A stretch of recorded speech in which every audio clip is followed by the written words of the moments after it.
Girl friend movie వచ్చేసి first మన Rahul direct చేస్తున్నారు. ఈ కథ ఎప్పుడో వాళ్ళ కాలేజ్ లైఫ్లో రాసుకున్న కథ అని చెప్పారు.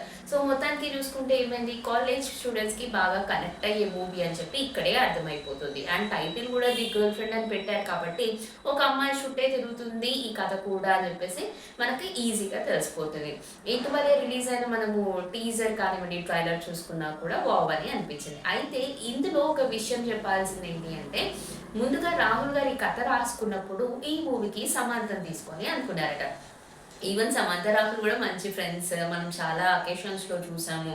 తనకి సమంతకి హెల్త్ కండిషన్ బాగాలేనప్పుడు రాహుల్ లాగా ఒక అన్నయ్య లాగా, ఒక ఫ్రెండ్ లాగా, ఒక వెల్ విషర్ లాగా నాతోనే ఉన్నాడు. వాళ్ళకి చిన్న పిల్లలు ఉన్నా కూడా నాతోనే ఉన్నాడు, వాళ్ళతో టైం స్పెండ్ చేయకుండా అన్నట్టుగా చెప్పారు. సో వాళ్ళ రిలేషన్షిప్ అనేది చాలా బాగుంటుంది చూడడానికి కూడా. సో ఫస్ట్ తను తీసుకున్న ఆ కథ కూడా సమంతకే చెప్పారంట. సమంత గారు మొత్తం అంటే ఆ స్టోరీ మొత్తం చదివిన తర్వాత ఈ స్టోరీకి నాకంటే వేరే వాళ్ళు అయితేనే బాగుంటారు అని చెప్పి ఆవిడ సజెస్ట్ చేయడం జరిగిందంట. సో ఆవిడ సజెస్ట్ చేసినందుకు రాహుల్ గారు మళ్ళీ మన రష్మిక మందర్ని అప్రోచ్ అయ్యి ఈ కథ మొత్తం చెప్పిన తర్వాత రష్మిక గారు చేస్తారని ఒప్పుకున్నారంట. సో ఫస్ట్ ఆప్షన్ వచ్చేసి సమంత గారికే దక్కింది. సో దీని గురించి మరి మీరేమనుకుంటున్నారు? ఈ గర్ల్ ఫ్రెండ్ మూవీ కూడా ఈ నవంబర్ 7న మన అందరి ముందుకు రాబోతుంది. దట్టు ఒక కాలేజ్కి సంబంధించినటువంటి సబ్జెక్ట్ కాబట్టి మన లైఫ్లో కూడా కాలేజ్ లైఫ్లో ఎన్నెన్నో స్టోరీస్ ఉంటాయి. దట్టు మీ గర్ల్ ఫ్రెండ్కి సంబంధించిన స్టోరీస్ కూడా చాలానే ఉంటాయని నేను అనుకుంటున్నాను. కాలేజ్ డేస్ స్వీట్ డేస్ అని అంటూ ఉంటాం కదా.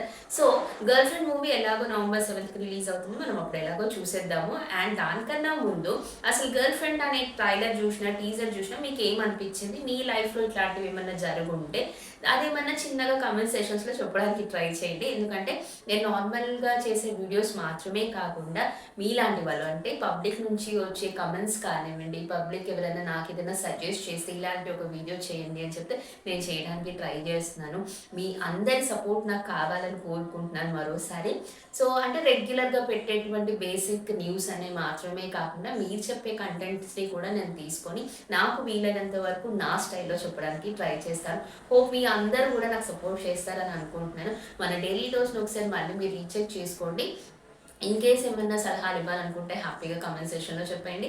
అండ్ దట్టు లైక్ చేసి, షేర్ చేసి, డైలీ డోస్ని సబ్స్క్రైబ్ చేయడం మాత్రం మర్చిపోకండి. మరో వీడియోలో మళ్ళీ మీ ముందు ఉంటాను. Until then bye. This is Keerthana ముఖ్యాల.